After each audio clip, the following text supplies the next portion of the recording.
The CMAs ignored Beyonce, so Beyonce decided to do a Christmas special for Cowboy Carter. Not only just a holiday special, it's going to be the first ever live stream Netflix special for a football game. Not just any football game, the NFL. So, CMAs, what are you doing? I found Cowboy Carter. I did like some songs from the album. She did it like her Beyonce way, but it still, I think, held true to a lot of the country like aesthetic and sonically. So I didn't understand why she wasn't even nominated for anything. I think it's very surprising that her talent is still ignored. It's 2024. The fact that you have Taylor Swift, who started in country with a twang in her voice when she was singing, and then losing it very quickly as soon as she entered pop, which she was very welcomed in. Then you have Beyonce, who always says and represents Texas in her songs and her, obviously, like her hometown. She's not welcomed at all. Wonder why that is. Let me just read off some facts about this whole Netflix special. It's scheduled for December 25th, so Christmas. It's specifically going to be broadcasted with her in the halftime of the game between the Baltimore Ravens and the Houston Texans, and actually in her hometown of Houston, Texas. So she's going to be performing Cowboy Carter for the first time live. I just want to put out there that the album has been nominated for 11 Grammys and is expected to feature during the live performance special guests like Dolly Parton, Miley Cyrus, Post Malone, and Shabuzi. She just has everything going for her with this project. Was this my favorite album from her? No, but what I will say is that it's so cohesive. If she wanted a full-on country album, this is such a beautiful way to Beyonceify it. Obviously, she had some hip-hop and like R&B influences in there, but it never took away or distracted from it being a country album. And I think that's what a lot of people tried to argue about, saying like, it's not a full country album. No, no, no. Yes, it is. Yeah, it uses so many country elements,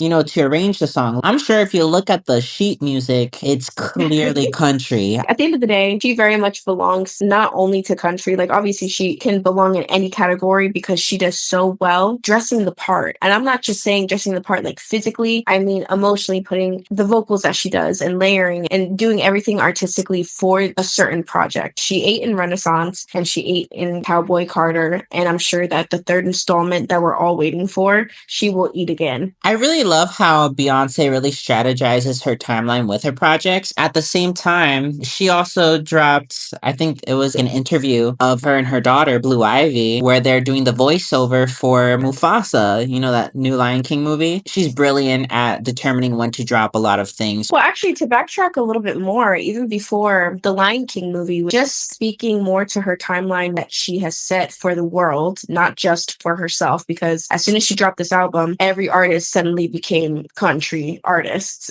Sabrina Carpenter had some country elements in her new album. Post Malone fully went country with Morgan Wallen. More up-and-coming artists like Travis Garland, he did like a whole album dedicated, I think, also to his hometown, I believe it's Texas, and he had a whole like R&B country album that he had done years ago. It's really cool to see how so many artists adapted that same style right after this album. Again, speaking to her timeline, she dropped her whiskey brand. Then she also partnered with Levi's. If you look at all her pictures, she's been dressed head to toe in Louis Vuitton and obviously partnered with Pharrell and the LV team. It's not even just a cohesive album. She has adopted everything that she needed to really embody and embrace being Cowboy Carter. I think I also like her ability to take her own projects and adapt it to, for example, like this, a holiday, because Cowboy Carter was a standalone country album, but then now attaching it to Cowboy Carter Christmas, she just weaves her way strategically into a lot of things. Just like going into the visuals of this, whoever is her creative director, they are eating, because instead of a Christmas tree, they use a cactus tree. They dress it up in lights and ornaments with Christmas and pair it with snow and it being cold when she pretends to have a gun in her hand and she turns on the cactus tree with her hand. It's so cool to see how you pair this like country aesthetic with Christmas. What other artists do you think should also tackle Christmas? I know a lot of artists have been dropping just Christmas music, like Kelly Clarkson, You for Christmas, Jennifer Hudson, Jimmy Fallon, who's created a whole album of collaborations with like the Jonas Brothers, Dolly Parton. Well, Sabrina Cartondo, you already know she dropped her Christmas special, so she already did what she had to do there because she did have a Nonsense Christmas. She finally brought that to life this year with the actual Netflix special, and we actually got to see that together the other night. It basically broke Netflix Netflix because there was such a high demand of people trying to watch this Netflix special, which actually didn't even feel like just a Netflix Christmas special. It also felt like she was on SNL because she had those like skits in between. I enjoyed the whole special. I will say I didn't expect the collaborations that she had. I didn't expect to see Callie up there. I didn't even know that they knew each other. I had a feeling Kyla would somehow get in there because they both started going viral around the same time. So it wasn't a shocker that she was there. But I will say their performance was my favorite out of the whole show. I was actually surprised she didn't have any like male singers up there because we did another video kind of giving you guys our predictions. None of the people that we predicted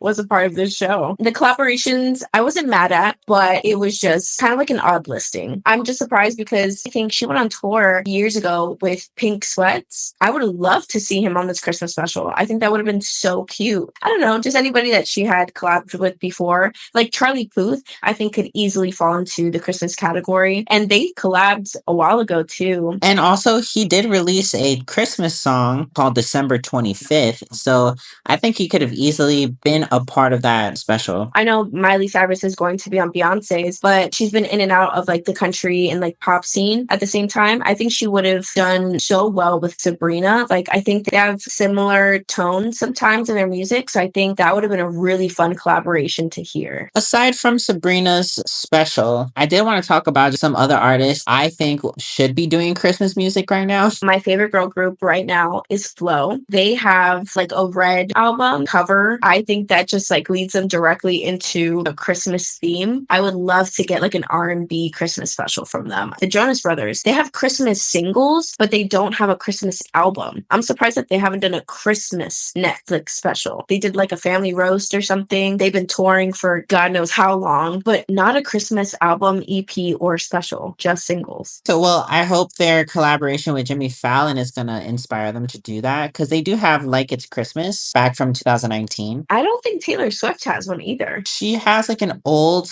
EP.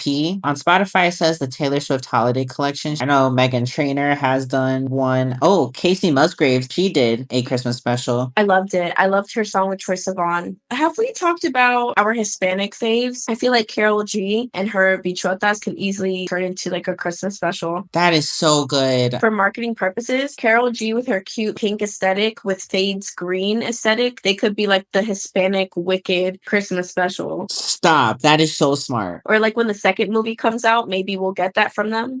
Mario, he was recently having a comeback. He just had a song called Glad You Came, which is pretty good. I think he has a voice for like that R&B type of like Christmas or jazzy Christmas. Mario can definitely have like an R&B Christmas album. I kind of see him positioning himself kind of like the same album that Neo did. Billie Eilish could easily do one too. Oh, like the jazzy type of Christmas would be really good. I've been obsessed with Billy Bossa Nova. Billy and Phineas could eat up a jazzy Christmas EP or album. Actually, I'm going to say album because I hope they make an album. Victoria Monet's recent project, A Jaguar 2 Oh yeah, Christmas. I was going to bring that up too. You know what bothers me though? I love Victoria Monet, but I saw a tweet and somebody was like, enough of this Jaguar shit. Yeah, I saw that. And I was like, leave her alone. I was like, this is her theme. But honestly, Victoria Monet, she would serve everything. I would love a Christmas project from Victoria Monet. Oh, you actually did bring up the other day that you would have loved for Lennon and Stella to, or I'm sorry, for, I did. sorry, her name is Lennon Stella.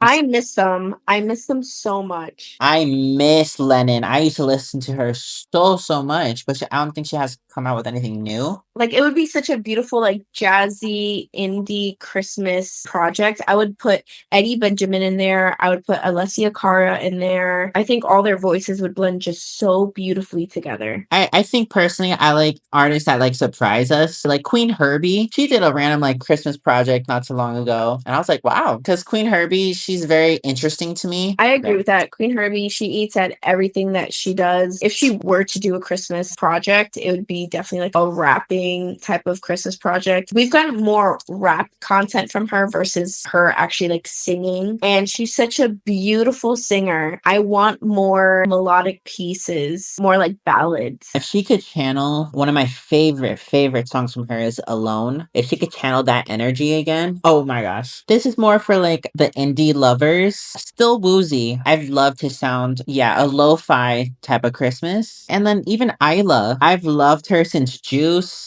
What are your other favorite songs? Shampoo, Shampoo. Flowers. Sarah Bareilles or Ingrid Michaelson? Where are they? You know how I feel about Sarah. Well, Sarah and Ingrid did do a Christmas duet. They wrote a song, and it was a long time ago. I'm trying to remember the name of it. Emily King, throw her in there. Emily King.